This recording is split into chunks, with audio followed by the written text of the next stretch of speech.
বিসমিল্লাহির রহমানির রহিম। প্রিয় দেশবাসী, মানবাধিকার প্রতিদিনের পক্ষ থেকে আমি কিছু পিছনের গল্প বলতে চাই। কিভাবে আমি সফল জননী হইলাম, রত্নগর্ভ মা হইলাম, আমি এটা বলতে চাই। আমার নাম হইল লতিফা বেগম। আমার বাপের বাড়ি হইল ঢাকা উত্তরপাড়া ডালির মোড়। আমার বাবার নাম হইল হাজি জিন্নত আলী। আমরা ভাই বোনে 9 জন। আমার বড় ভাই পাকিস্তান আমলে MLO পাস ছিল। আমার ভাইয়ের নাম মোহাম্মদ শওকত আলী।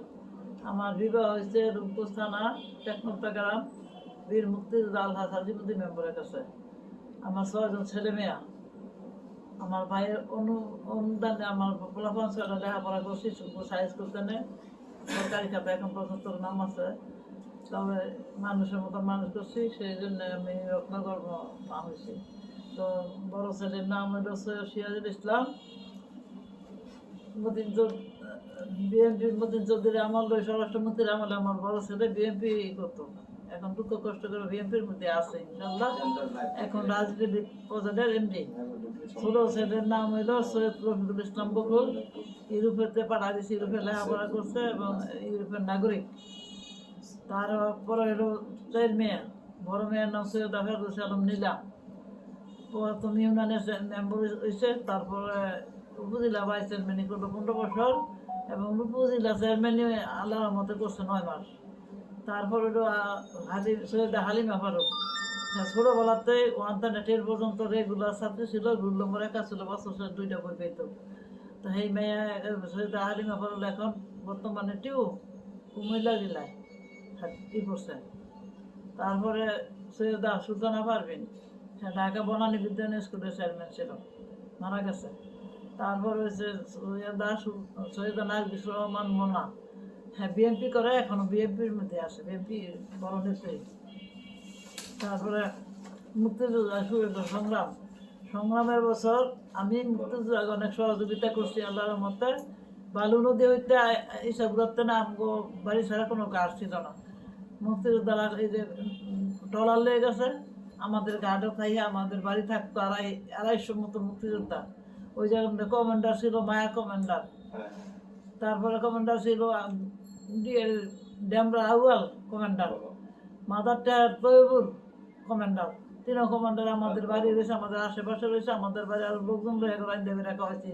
তখন পাড়া মরিবেটা খাওয়ান লাগছে, ফল চাইবা পানি খাওয়ান লাগছে, অনেক তকদির করছি। তো ওই সময় মায়া চৌধুরী বলছেন যে আপনি একজন মুক্তিযোদ্ধা, তা কম আপনি একজন মুক্তিযোদ্ধা, আপনি অনেক ভালো মানুষ। আর আপনি যদি এই করতেন, আমাকে দুর্নীতি করতেন, তা 1/2 ঘন্টার ভিতরে আমাকে উড়াই দিতে পারতেন।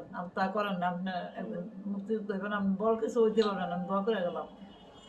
তো যখন নিশাপুরা সংগ্রাম লাগলো, তখন আমি রাইন্দা ভাইরা খাওয়াইছো। আমার হাজব্যান্ড নিজে মুক্তিযোদ্ধা, আমার ভাই উত্তরপাড়া গোলাম মোস্তফা মুক্তিযোদ্ধা, আমার দেওয়ারও একজন মুক্তিযোদ্ধা। মুক্তিযোদ্ধাকে অনেক সহযোগিতা করছি ইনশাল্লাহ। তখন দেশ স্বাধীন হইল 71, 72, 73, 74 অনেক অভাব গেছে। ওই সময় আমার ফলাফলে আমি পড়ালেখান তো করি নাই। আদার রুটি খাওয়াই রাখছি 8 দিন। আলু দিয়ে ভাত খাওয়াই আমার ফলাফলটা তো লেখাপড়া করাইছি। গরু পালতাম, গায়ে দুধ দিয়েছি, আমার ফলাফলটা ভাড়া দিতাম। ওই সময় কোনো গরির আমল ছিল না, মনের আমল ছিল না। আমার ভাই গড়িয়াতে গেলে দেওয়ালের মধ্যে উত্তরে পশ্চিমের দেওয়ালের মধ্যে মাটি দিয়ে দাগ দিয়ে রাখতাম, কয়লা দিয়া, যে এখন 8টা বাজছে, এখন 9টা বাজছে, এখন 10টা বাজছে।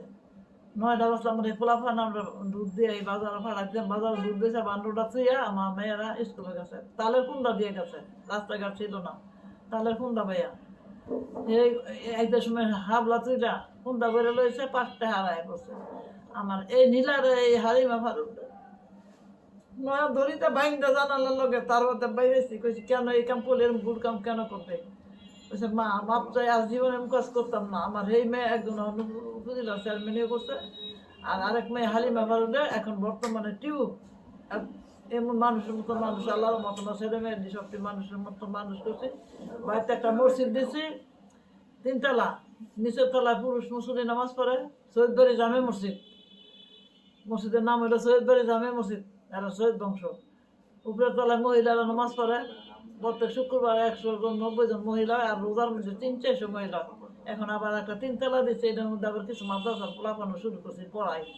তবে আপনারা সবাই দোয়া করবেন। আসসালামু আলাইকুম।